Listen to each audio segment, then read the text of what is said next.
निकुंज में दो सखी प्रधान हैं, एक श्री ललिता जी और दूसरी श्री विशाखा जी।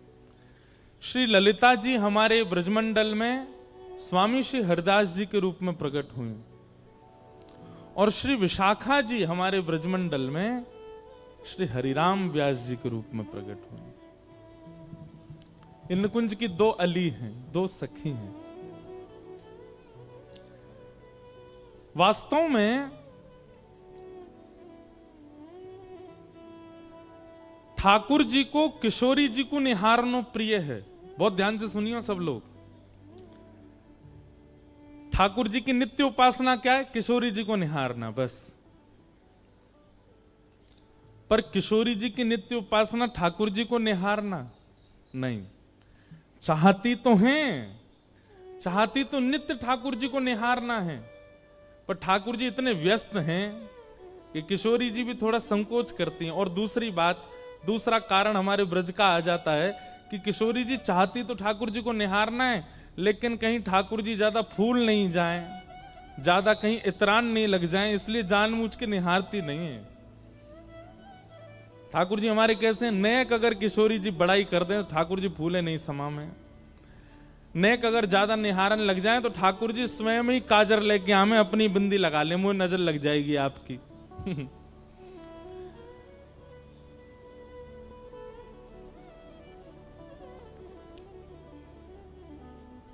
तो ठाकुर जी का नित्य उपासना किशोरी जी के दर्शन है और किशोरी जी की नित्य उपासना ठाकुर जी के दर्शन है, पर नित्य निहारती नहीं। तब किशोरी जी क्या करती हैं? वो सन्मुख बैठा करके श्री ललिता जी को देखती हैं और विशाखा जी को देखती हैं। ललिता और विशाखा जो हैं, ये किशोरी और ठाकुर जी के ही रूप की परछाई से उनके सामने लीलाएं करती रहती हैं। जैसे जब जब श्याम सुंदर की याद आती है तब तब ललिता विशाखा लीला करती हैं और लीला करके किशोरी जी को दिखाती हैं।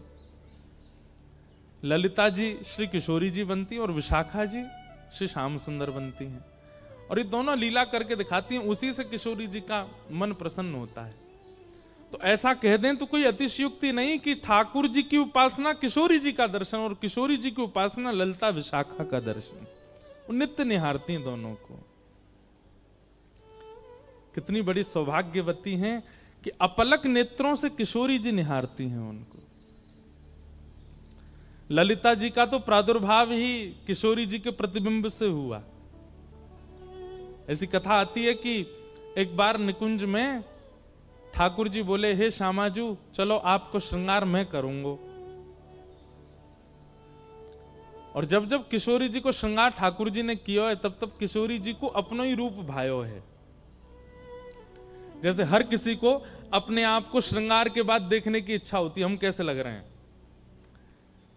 अन्य दिन तो सखियां तैयार करती हैं, कभी कीर्ति मैया श्रृंगार करती हैं, कभी श्री जी स्वयं भी श्रृंगार करती हैं, परंतु अन्य दिन तो किशोरी जी स्वयं को श्रृंगार करके प्रतिबिंब में देखती हैं, दर्पण में देखती हैं और फिर आगे लीला में चली जाती हैं। पर जिस दिन ठाकुर जी श्रृंगार करके जाते हैं किशोरी जी का, किशोरी जी प्रतिबिंब के सामने ही बैठी रहती हैं, स्वयं को ही निहारती हैं। आज ठाकुर जी ने किशोरी जी का श्रृंगार किया, पत्रावली पधराई, आंखन में काजर लगायो, सुंदर निज कर गूथ सुमन के गजरा, ये अपने ही हाथ पहरावत है। तू है सखी बड़ भाग बड़ी, नंदलाल तेरे घर आवत है। जैसे घर में देखा है ना, कभी बहनें बैठी हैं एक दूसरे के केश गूंथती हैं, ऐसे किशोरी जी बैठी हैं और ठाकुर जी उनके केश गूंथ रहे हैं। और किशोरी जी को आज इतना सुख मिल रहा है, इतना इतना आनंद है, पर प्रकट नहीं करती हैं। ठाकुर जी ने श्रृंगार किया और सुंदर पुष्प ला करके किशोरी जी के केशन में ऐसे सुंदर सुंदर गुच्छ बना करके श्रृंगार किया, और जैसे ही दूर से प्रतिबिंब लेकर के श्याम सुंदर आए, बोले हे श्यामाजू विराजो, देखो मैं आपको दर्पण दिखाऊं। और जैसे ही ठाकुर जी ने प्रतिबिंब दिखायो, किशोरी जी तो निहारती रह गई अपने स्वरूप को। अब ठाकुर जी जैसे ही दर्पण दूर करें, किशोरी जी के नहीं, या कुछ सामने ही रहने दो, यहीं स्थिर कर दो। ठाकुर जी कह रहे हैं वाह, अपने रूप को निहार रही हो? बोले अपने रूप को ना निहार रही, या रूप में चढ़े भये श्रृंगार को निहार रही हूं, और वो श्रृंगार कैसे कियोगे वो चिंतन कर रही हूं। अब तो इतना सुंदर लग रहा है किशोरी जी को अपना स्वरूप की वो ठाकुर जी को भी कह रही है ना, दूर बैठो मुंह देखन दो। ठाकुर जी कभी पर्दा डाल दें, कभी दर्पण हिला दें, किशोरी जी नाराज है, बोले याकू मत छेड़ो, मेरे सामने ही रहने दो।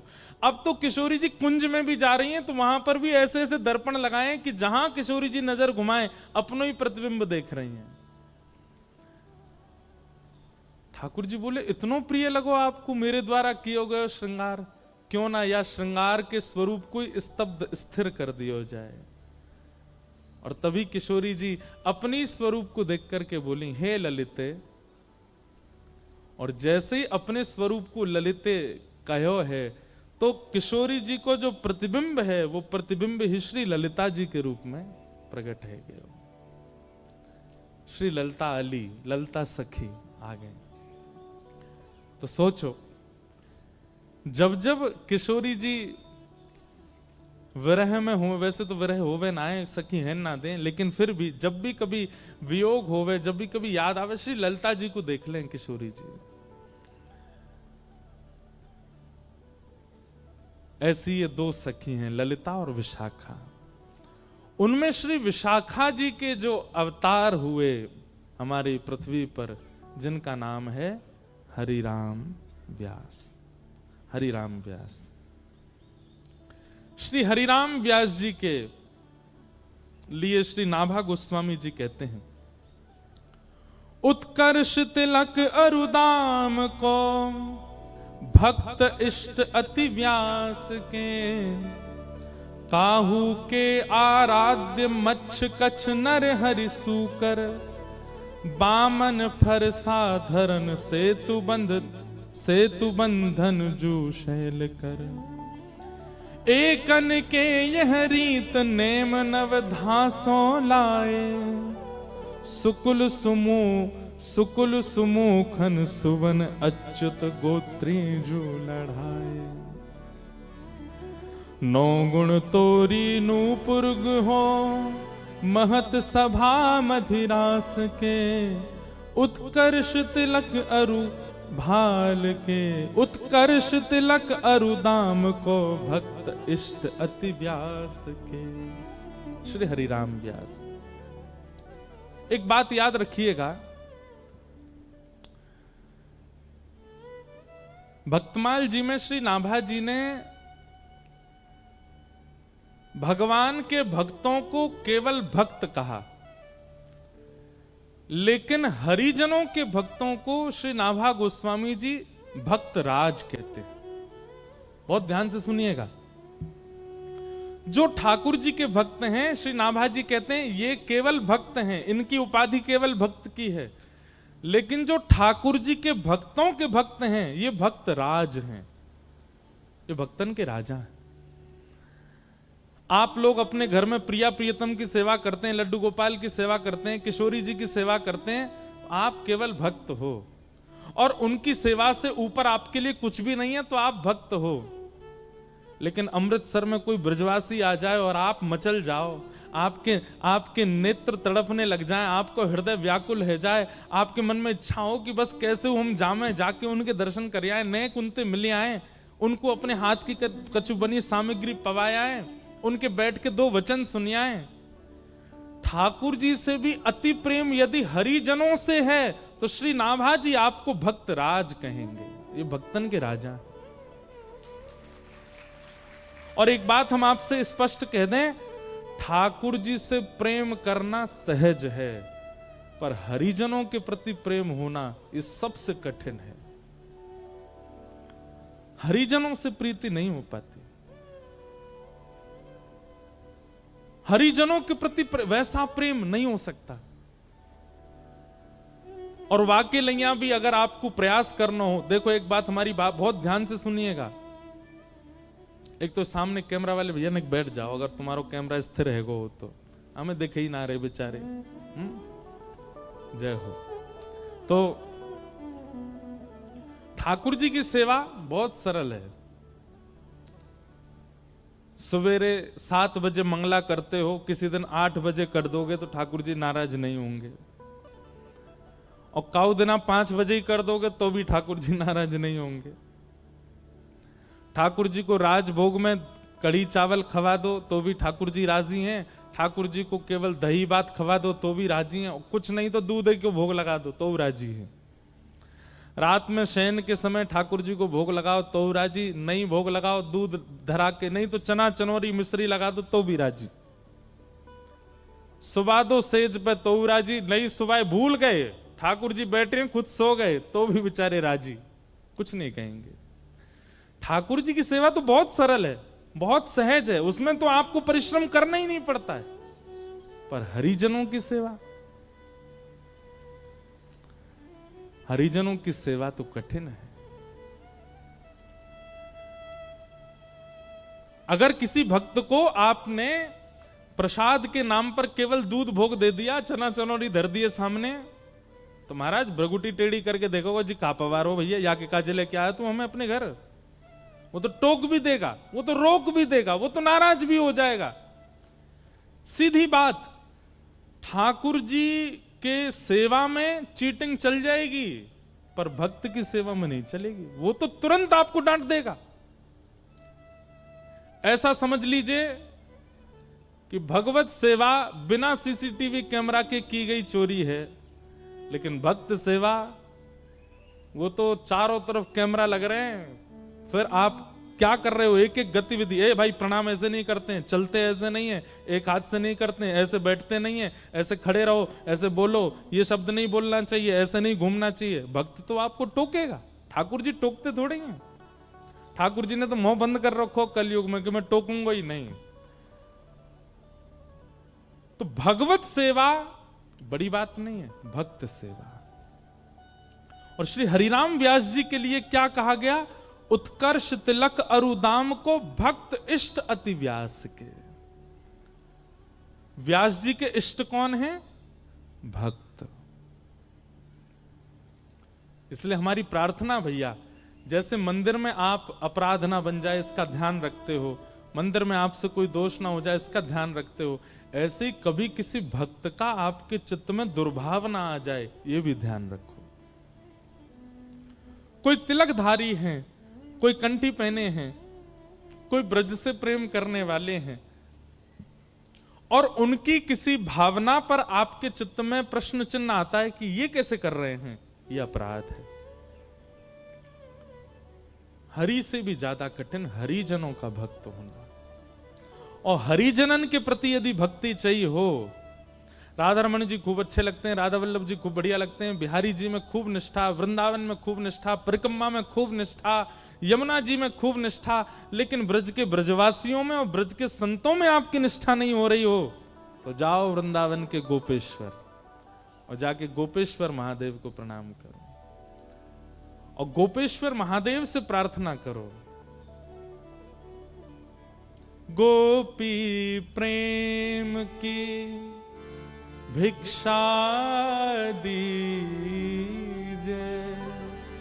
कैसे हूँ मोहे अपनों कर लीजिए। गोपी प्रेम की भिक्षा दीजिए,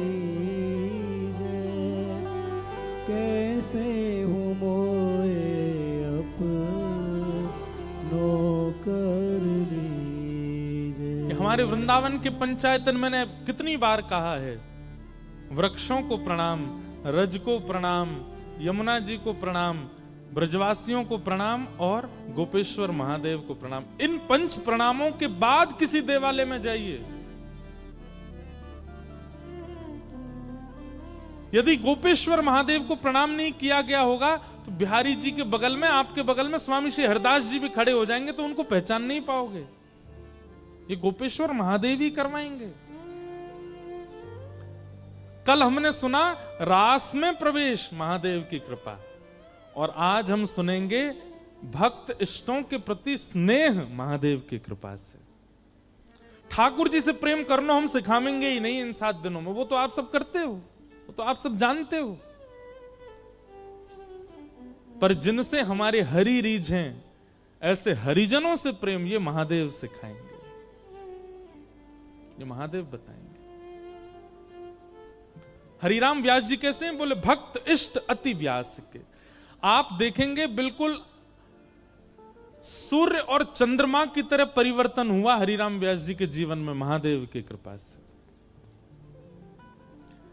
पहले के हरिराम व्यास कैसे हैं वो तो हम बाद में कहेंगे, पर बाद के हरिराम व्यास, शंकर जी से मिलने के बाद हरिराम व्यास जी कैसे हैं?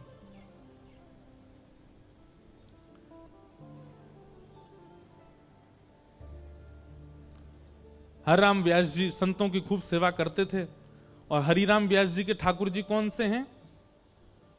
जुगल किशोर को लाड लड़ायो, नवल कुंज ही माहे, कुंज निकुंजन की रज धारे, व्यास युगल यश गाय, वृंदावन प्यारो वृंदावन, श्री वृंदावन।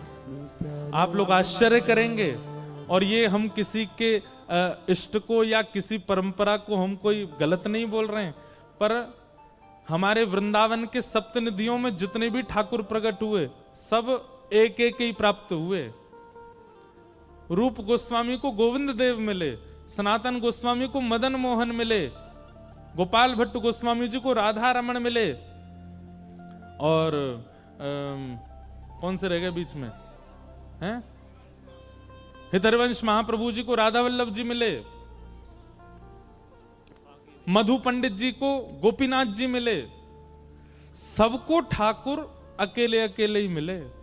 किशोरी जी तो गादी जी के रूप में मिली, चूड़ामणि के रूप में मिली, लेकिन एकमात्र ऐसे श्री हरिराम व्यास हैं जिनको जुगल प्राप्त हुए, जुगल किशोर पिले, जिनके लिए किशोरी जी भी प्रकट हो गई। इसीलिए श्री हरिराम व्यास जी गाते हैं, किशोरी तेरे चरणन की रज पाऊं, किशोरी तेरे चरणन। मैं कान पकड़ के क्षमा मांगते हुए कह रहा हूं, हमारे वृंदावन की आचार्य परंपरा में अगर किशोरी जी सहित ठाकुर जी मिले तो केवल हरिराम व्यास को, क्योंकि महादेव की कृपा से। जारज को ब्रह्मादिक तरसत, जारज को ब्रह्मादिक तरसत, सूरज शीश चढ़ाऊं किशोरी तोरे, सूरज शीश चढ़ाऊं किशोरी तेरे, चरणन की रज पाऊं, किशोरी तेरे चरणन की रज पाऊं। बैठी रहूं कुंजन के कोने, बैठी रहूं कुंजन के कोने, श्याम राधिका गाऊं किशोरी तोरे, श्याम राधिका गाऊं किशोरी तेरे, व्यास स्वामिनी की छवि निरखत, व्यास स्वामिनी की छवि निरखत, विमल विमल जस गाऊं किशोरी तोरे, विमल विमल जस गाऊं किशोरी तेरे, चरणन की रज पाऊं, किशोरी तेरे चरण की। इसलिए हरिराम व्यास विशेष हैं, क्योंकि उनको जुगल मिले।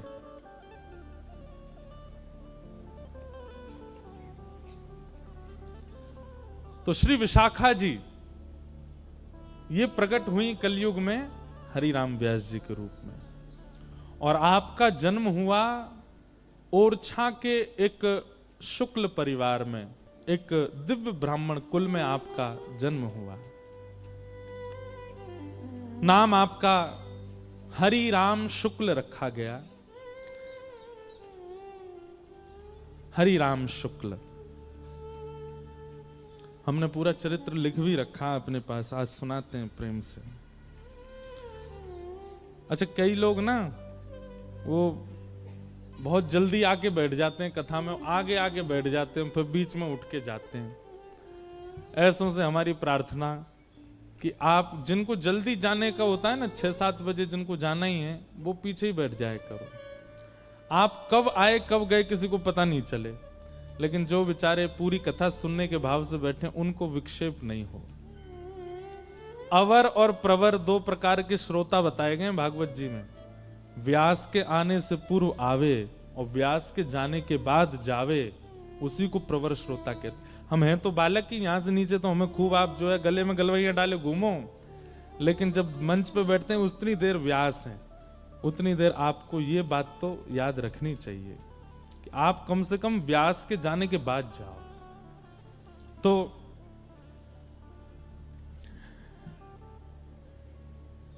हरिराम शुक्ल जी का जन्म हुआ, और बाल काल में आपने सरस्वती मंत्र को सिद्ध कर लिया। हमें याद है सरस्वती मंत्र, और हमने खूब उसकी उपासना भी की है, और उसी कृपा से कि आप सबको कथा सुना रहे हैं। तो सरस्वती दिव्य मंत्र की आपने इतनी उपासना की, इतनी उपासना की, नवरात्रों में आप केवल अन्न जल त्याग करके जल और केवल कुछ फलाहार लेकर के सरस्वती मंत्र की उपासना करते थे। और उससे ऐसा हुआ कि व्यास हरिराम शुक्ल जी के जिह्वा पर वाग देवी सरस्वती साक्षात विद्यमान हो गई। उसका प्रभाव यह हुआ कि आपने अध्ययन करके स्वयं को इतना विद्वान बना लिया कि आप जिस जगह जाते वहां के विद्वानों को हरा देते। काशी में जिस गुरुकुल में आप पढ़े थे, उस गुरुकुल में सब विद्वानों ने मिलकर के सारे छात्रों में से आपको चुना, और चुन करके मंच पर बुला करके आपकी विद्वत्ता से प्रसन्न होकर के आपको व्यास की उपाधि प्रदान की। इसलिए नाम पड़ गया हरिराम व्यास।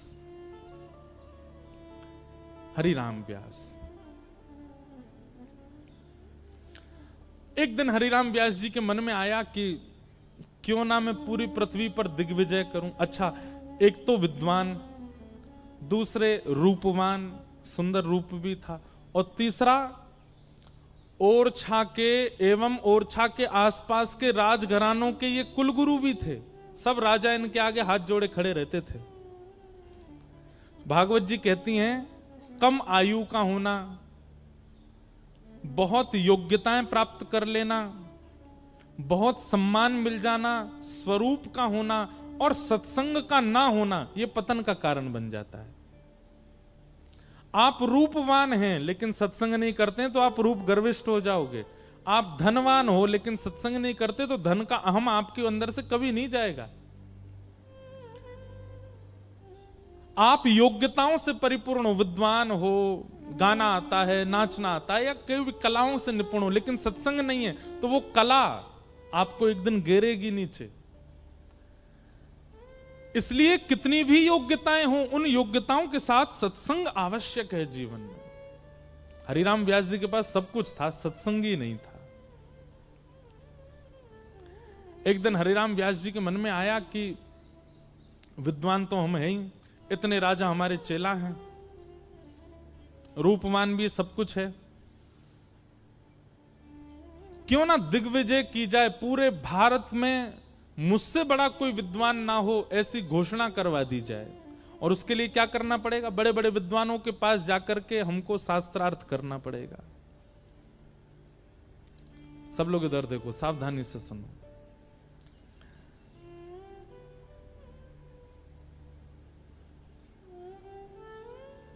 तो उस समय पर ये छपाई मशीन तो होती नहीं थी, तो हरिराम व्यास जी स्वयं ग्रंथ लिखते थे। गुरुदेव से सुना हुआ ग्रंथ याद करके फिर उस ग्रंथ को पूरा आद्योपांत लिखते थे।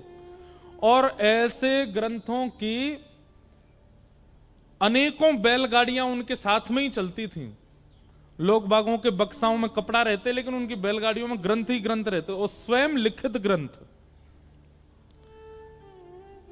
उन ग्रंथों को लेकर के हरिराम व्यास जी शास्त्रार्थ दूर, उनके ग्रंथों के नाम सुनकर के बड़े बड़े विद्वान तो वहीं से हाथ जोड़ के भाग जाते थे, बोले हमने तो ये ग्रंथ ही नहीं देखे, इनसे शास्त्रार्थ क्या करेंगे। और सुना ये ग्रंथ इन्होंने खुद लिखे हैं।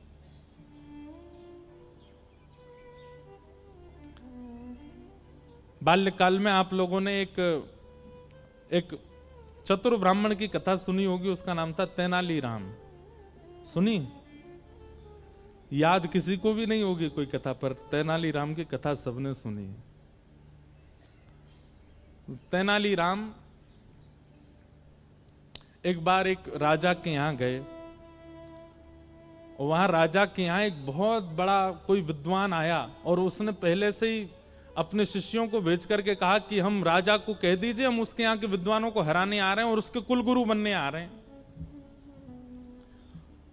तो राजा बोले भैया हमारे गुरुजी तो कहीं गए हुए हैं और ये विद्वान आ रहा है, आकर के सबको हरा देगा, खुद आकर के हमारा गुरु बन जाएगा, इसको कैसे रोका जाए। तो तेनालीराम, एक तो होता है कि अनपढ़ गंवार, एक होता महागंवार, एक होता वज्र गंवार। वज्र बिल्कुल कुछ जानते ही नहीं है। तो तेनालीराम बोले हम लड़ेंगे, हम शास्त्रार्थ करेंगे। तो राजा बोला आपको आता है सब? बोले वो तो हम बाद में बताएंगे हमको क्या क्या आता है, आप तो केवल उसके सामने हमको शास्त्रार्थ करने दो। तो सामने वो विद्वान आकर के बैठ गया।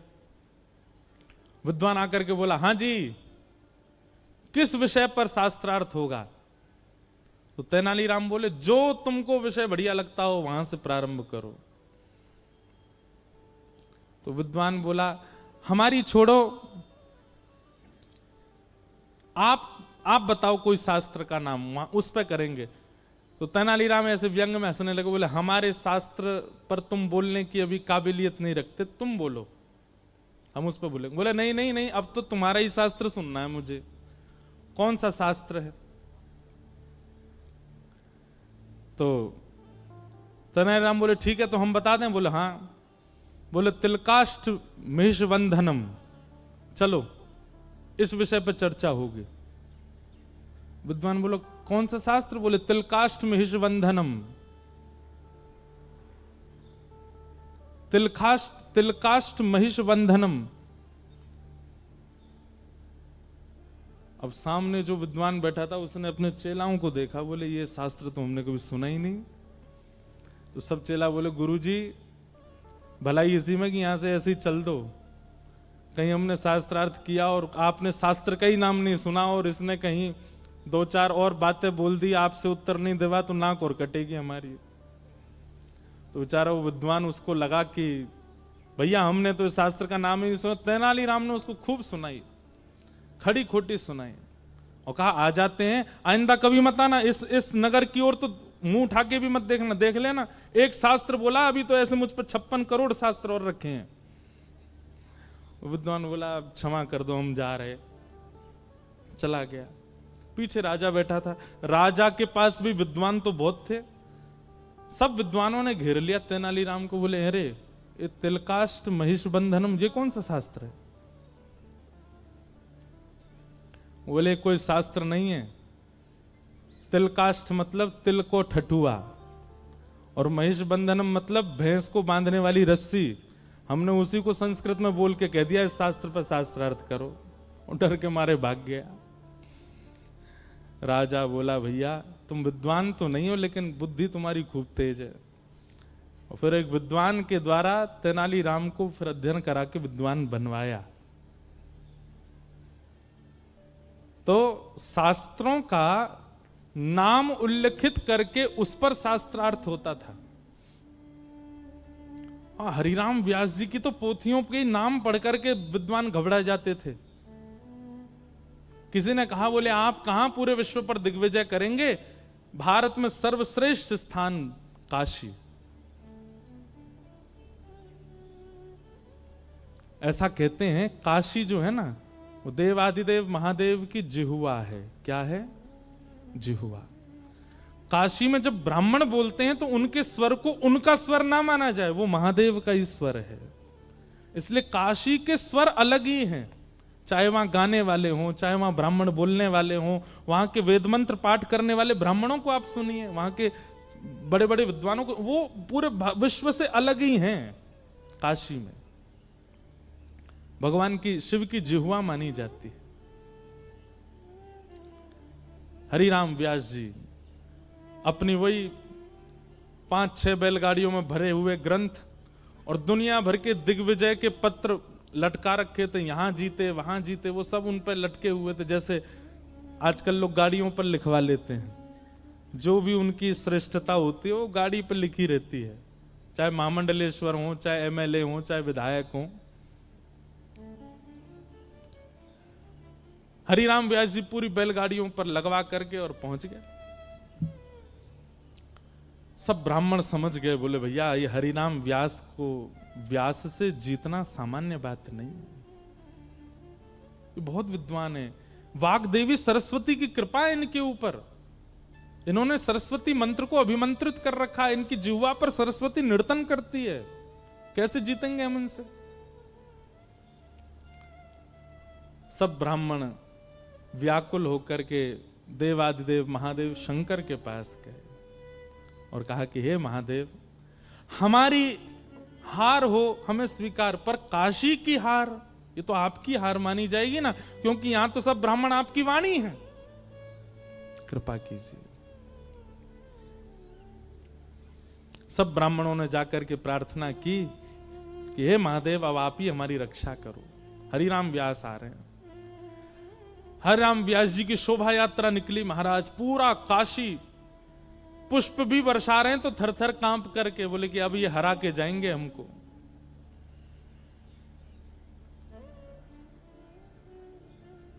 महादेव ब्राह्मणों से बहुत प्रेम करते हैं। बंधुओं, ब्राह्मणों से प्रेम करने का कारण भी, मैं कोई जाति विशेष पर बोलूं ऐसा मेरा भाव नहीं, पर ब्राह्मण की जीविका ठाकुर जी ही हैं। वो ठाकुर जी को गाता है, ठाकुर जी को भजता है, ठाकुर जी को तैयार करवाएगा ब्राह्मण, ठाकुर जी पे पुष्प चढ़वाएगा ब्राह्मण, ठाकुर जी की आराधना करवाएगा ब्राह्मण, ठाकुर जी के सब क्रियाकलाप इस संसार में करता ही ब्राह्मण है, तो उससे प्रेम होना सहज है ठाकुर जी का। भले ही उससे अपना घर चलाता है, लेकिन ठाकुर जी का सबसे ज्यादा ध्यान ब्राह्मण ही रखते हैं, इसलिए ठाकुर जी को बहुत प्रिय है।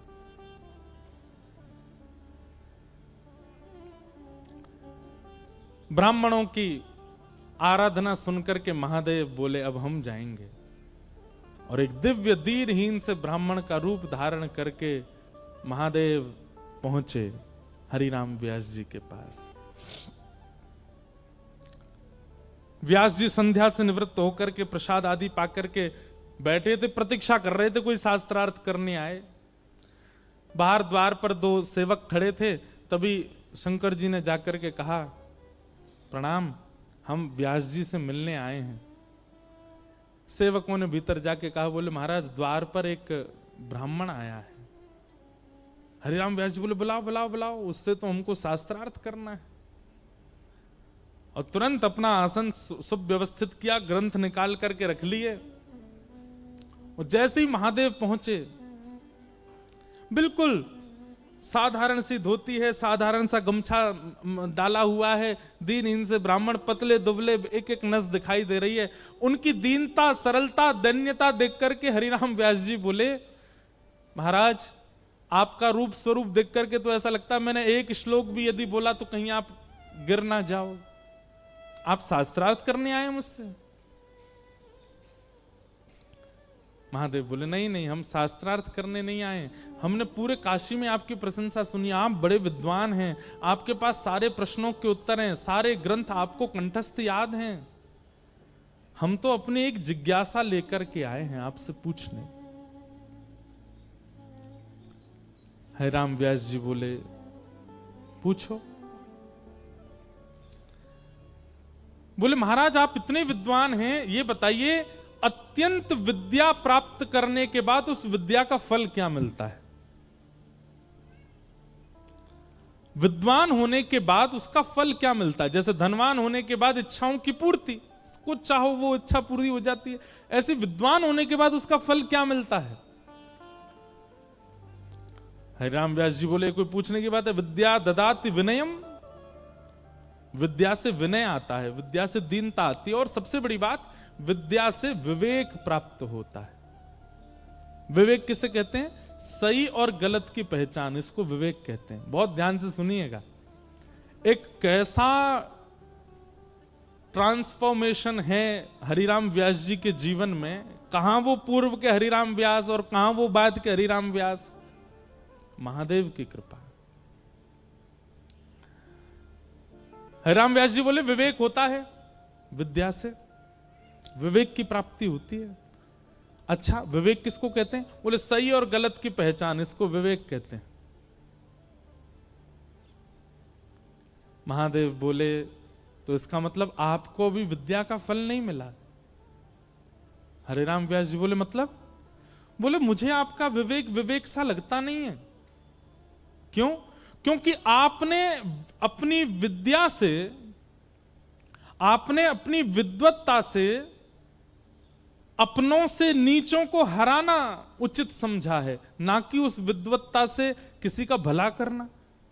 आपने किसी के घर को प्रसन्न नहीं किया होगा, आपने किसी के घर को आनंदित नहीं किया। जितने ब्राह्मणों से अभी तक आप मिले सबको रुलाया ही आपने, यह आपका विवेक है।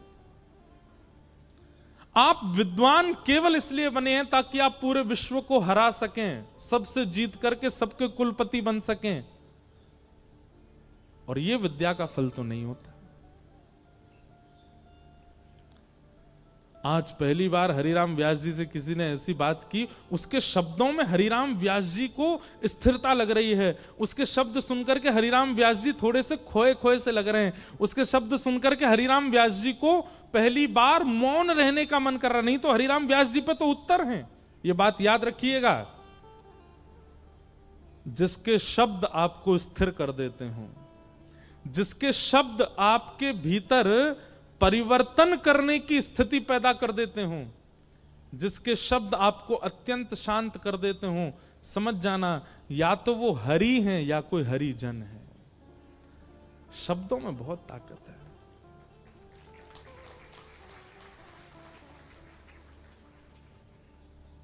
अगर मुझसे पूछा जाए पूरे विश्व को कौन चला रहा है, तो शब्द। यहां जितने लोग बैठे हैं, कई लोग अपने जीवन में बहुत उपलब्धियां प्राप्त कर लेंगे शब्द की कृपा से। कई लोग अपने जीवन में वृंदावन की प्राप्ति कर लेंगे शब्द की कृपा से। कई लोग अपने जीवन में विरक्तता को प्राप्त कर लेंगे शब्द की कृपा से। और क्षमा कीजिएगा, कई लोग दुष्ट बन जाएंगे, कई लोग राक्षस प्रवृत्ति के हो जाएंगे, वह भी शब्द से। शब्द। हरिराम व्यास जी ने तुरंत हाथ जोड़े, बोले महाराज मुझे तुरंत सत्य बताइए, आप कौन हो? आप कोई सामान्य नहीं हो, आपका परिचय क्या है? और जैसे ही कहा आपका परिचय क्या है, इतने में ही जटा जूट धारी, त्रिपुंड मस्तक पर लगा है, त्रिनेत्रम त्रिशूल हाथ में लेकर के, गले में सर्पों की माला, आहा चिदानंद रूप शिवोहम शिवोहम चिदानंद रूप शिवोहम। साक्षात देवादिदेव महादेव काशी विश्वनाथ प्रभु प्रकट हो गए हरिराम व्यास जी के सामने। महादेव का वह रूप सौम्य करुणावतार है।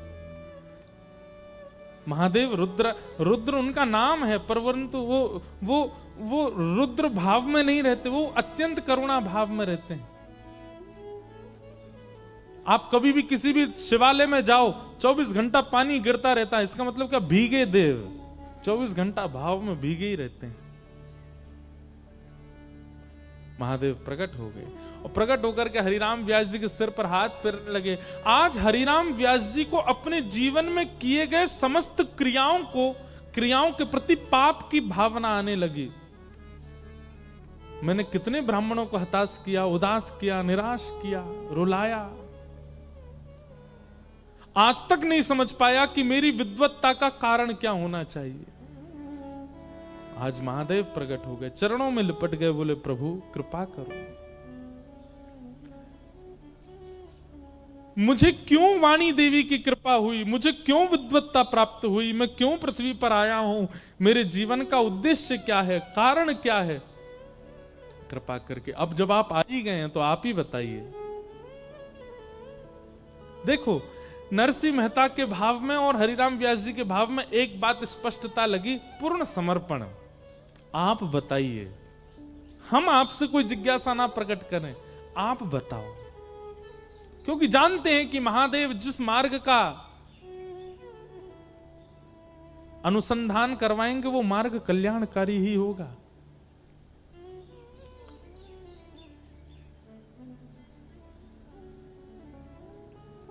महादेव हाथ फेर करके हरिराम व्यास जी से कहते हैं,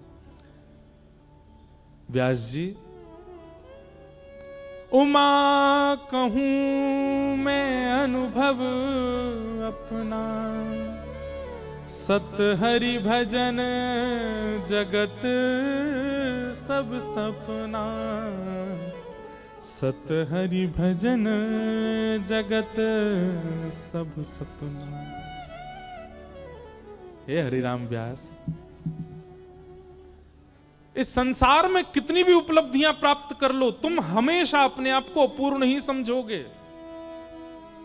चाहे कितनी भी विद्वत्ता आ जाए, चाहे कितना भी धन आ जाए, कितना भी ऐश्वर्य आ जाए, कितनी भी योग्यताएं जीवन में आ जाए, आपको परिपूर्णता का अनुभव कभी नहीं हो सकता, क्योंकि ये सपना है और सपना कभी पूर्ण नहीं होता, वो अपूर्ण ही रहता है।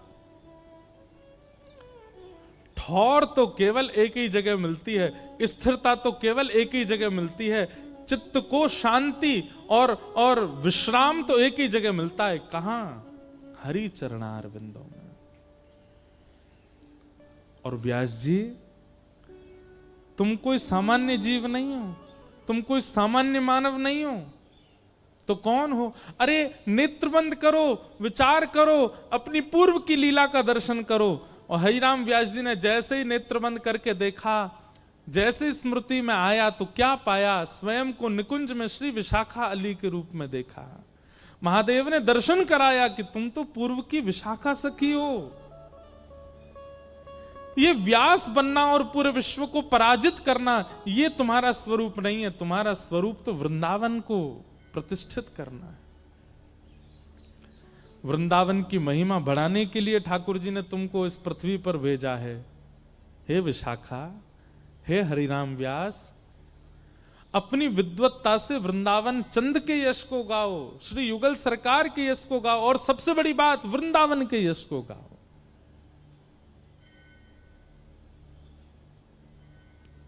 हरिराम व्यास जी के नेत्र सजल हो गए। पूरी रात व्यास जी सोए नहीं, काशी में पड़े पड़े केवल और केवल श्री वृंदावन हे वृंदावन, श्री वृंदावन हे वृंदावन, रात भर वृंदावन का स्मरण करते रहे। सुबह उठते ही सबसे पहले गए ओरछा। क्यों? अब देखो, बहुत सावधानी से सुनिएगा। महादेव की जब आज्ञा हो गई थी कि वृंदावन जाओ, तो सीधे वृंदावन क्यों नहीं गए? हरिराम व्यास जी के मन में अब आत्मग्लानि हो रही है कि मैंने इतना समय व्यतीत कर दिया बिना वृंदावन गए। मेरी करीब 30-35 वर्ष की आयु हो गई और मैं अभी तक वृंदावन नहीं गया। अब मैं किस मुंह से सीधे वृंदावन चला जाऊं? मेरी श्यामा जी को, अपनी किशोरी जी को, जबकि उन्हीं की सखी हैं, उनको कैसे मुख दिखाऊं कि मैं धराधाम पर आकर के यहाँ की माया में इतना तल्लीन हो गया कि भूल ही गया कि मैं तो नित्य सहचरी हूं। अब किसी गुरु के जैसे अपराध करने के बाद में ये होता है ना, कोई बड़ा हमारी होड़ लेवे, कोई बड़ा हमारी साइड लेकर के हमारे आगे आगे चले और हमारी वो हमारी थोड़ी अर्जी लगा दे कि इसको क्षमा कर दो। तो अब गुरु की इच्छा, आज पूरे विश्व का गुरु बनने वाला स्वयं शिष्य बनना चाह रहा है। हरिराम व्यास जी के मन में आ रही है कोई गुरु जी जीवन में आ जाएं, उन गुरु जी के साथ वृंदावन जाएंगे, अकेले नहीं। अब हरिराम व्यास जी अंतर्मुखी हो गए। अब ज्यादा मन में कोई और चिंतन नहीं चलता है, केवल वृंदावन जाना है, वृंदावन जाना। बड़े बड़े राजा आते हैं, आकर के अपने लाखों के जवाहरात उनके चरणों में अर्पित कर देते हैं, पर हरिराम व्यास जी को अब कोई मान सम्मान भाता नहीं, अब तो केवल वृंदावन जाना है। एक दिन वेतवा नदी के तट पर सुबह सुबह हरिराम व्यास जी बैठे थे और तभी वहां एक नवल राम दास नाम के एक भक्त बैठ करके पद गा रहे थे।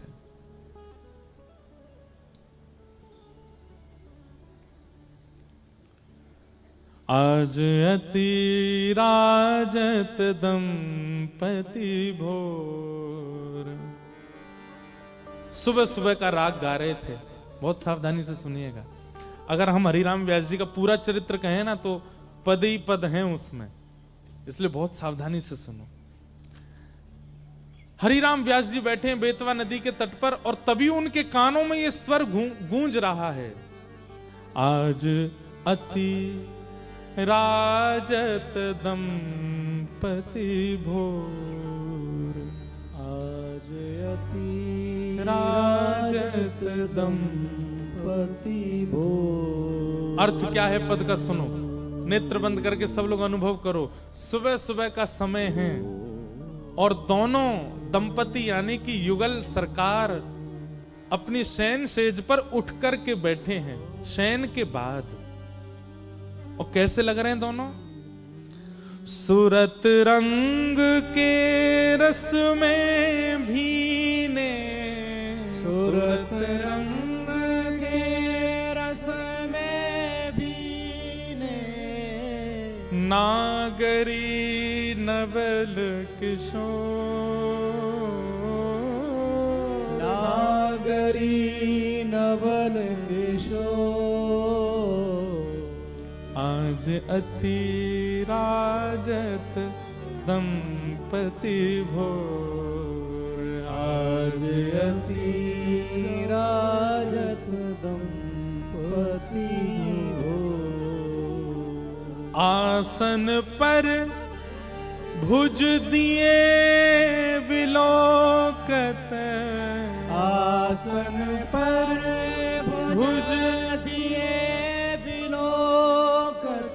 एक दूसरे के गले में गलवैयां डाल रखी है श्री राधा वल्लभ बिहारी जी ने और एक दूसरे के मुखमंडल को देख रहे हैं। आसन पर भुज दिए विलोकत, आसन पर भुज दिए विलोकत। इंदु वदन विवियो,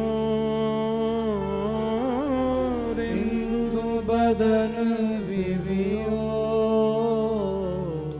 करत पान रस मात परस्पर, करत पान रस मात परस्पर। लोचन त्रसित चको, लोचन त्रसित चको। मानो श्री हरिराम व्यास जी को प्रत्यक्ष दिखने लगा। एक सेज पर युगल बैठे हैं, एक दूसरे के गले में गलवैयां डाले, एक एक अंग को मानो ऐसे पी रहे हो जैसी प्यासी जिह्वा जल का पान कर रही हो। नेत्र नेत्रों को देख रहे हैं, नासिका नासिका के सन्मुख है, गले में गलवैयां हैं, एक दूसरे, मानो जैसे एक श्याम वर्ण गौर वर्ण एक दूसरे में बस अभी मिल ही जाएंगे क्या। हरिराम व्यास जी को बेतवा नदी ओरछा में बैठे बैठे दिखने लगा यह प्रत्यक्ष शब्द झकझोर रहे हैं हरिराम व्यास जी के हृदय को।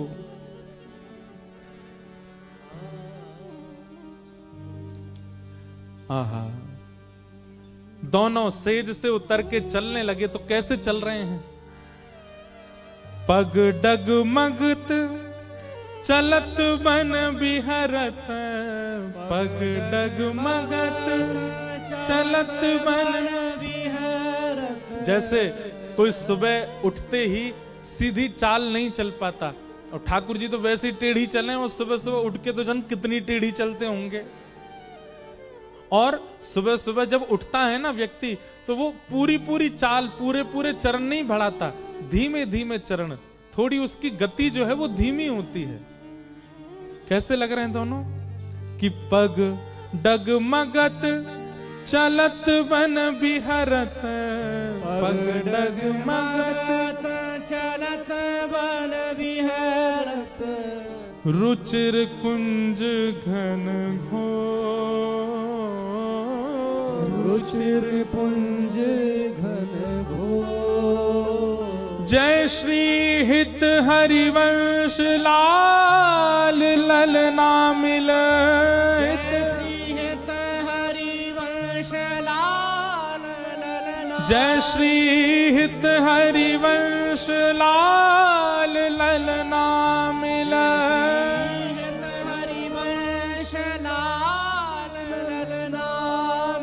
हियो सिरावत मोर, हियो सिरावत मोर। हाँ, हियो सिरावत मोर,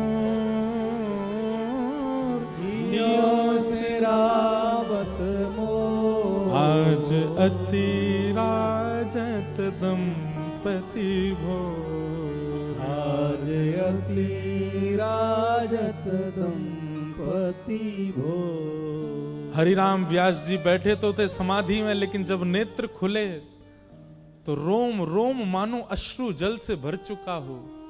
प्रश्वेत के बिंदु माथे पर आ गए, हृदय बिल्कुल व्याकुल, और यह शब्द मानो जैसे उनके कानों में ऐसे गूंज रहे हैं कि प्रत्यक्ष सामने सेज पर युगल सरकार बैठे हों। आप दौड़ करके तुरंत नवलदास जी के पास गए और जाकर के चरणों में गिर गए।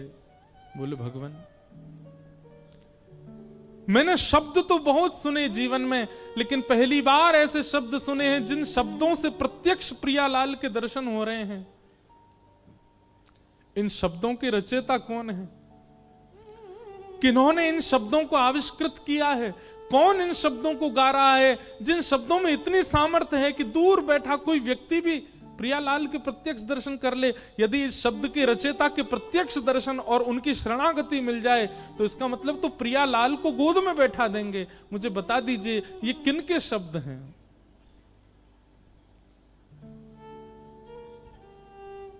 नवलदास जी मंद मंद मुस्काने लगे और कहे, व्यास जी ध्यान से सुनो।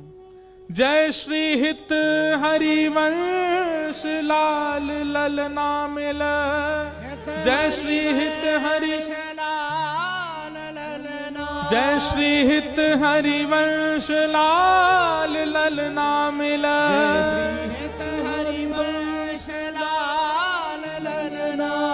हियो सिरावत मोर, हियो सिरावत मोर। ब्रज वृंदावन में श्री राधा वल्लभ लाल जी को विराजमान जिन्होंने किया है, ऐसे जिनके कृपा पात्र से मैं इस भाव को गा रहा हूं, ऐसे श्री हितरवंश महाप्रभु, उनका यह भाव। हरिराम व्यास जी ने अब विचार नहीं किया। मैंने बंधुओं कथा में कहा है कि वृंदावन आपको आमंत्रित कर रहा है, इसके 3 संकेत मिलेंगे। पहला संकेत, स्वप्न में वृंदावन की स्मृति। दूसरा संकेत, वृंदावन से किसी ब्रजनिष्ठ ब्रजवासी या फिर किसी वैष्णव का आपके नगर में आगमन, और तीसरा वृंदावन का कोई प्रसाद आपको प्राप्त हो जाना। ये तीन स्थिति यदि हो, स्वप्न में वृंदावन, नगर में ब्रजवासी का आगमन, और आपकी जिह्वा पर या आपके कानों में ब्रज का कोई प्रसाद उड़ेल दे, ये तीन स्थिति एक साथ यदि बने तो समझ जाइए वृंदावन आपको आमंत्रित कर रहा है, तुरंत जाइए वृंदावन। हरिराम व्यास जी नित्य स्वप्न में वृंदावन का दर्शन करते हैं, और आज नवलदास जी के आगमन से एक ब्रज का निष्ठ व्यक्ति उनके नगर में आ गया, और श्री हितरवंश महाप्रभु के रचित यह भोर का पद गाकर के उन्होंने प्रसाद दे दिया। अब हरिराम व्यास जी रुके नहीं, जिस अवस्था में थे तुरंत वृंदावन की ओर निकल पड़े। लेकिन ऐसा कहते हैं, उनके चरित्र में आता है कि हरिराम व्यास जी ने किसी को बताया भी नहीं कि वो जा रहे हैं, परंतु वो 5 बैलगाड़ियों में भरी हुई जो पोथियां थी उनको संग लेकर के गए। किसी ने कहा इन पोथियों ने अब भी पीछा नहीं छोड़ा। नहीं, हरिराम व्यास जी वृंदावन जाकर के निचोड़ निकालना चाहते हैं कि इन्होंने मेरा क्या किया। जब मेरा ही कुछ नहीं हो पाया तो किसी का क्या होगा इनसे। इनको जाके विसर्जित करके आऊंगा वृंदावन में, इसलिए लेकर के गए। और सीधे श्री हरिराम व्यास जी वृंदावन पहुंचे।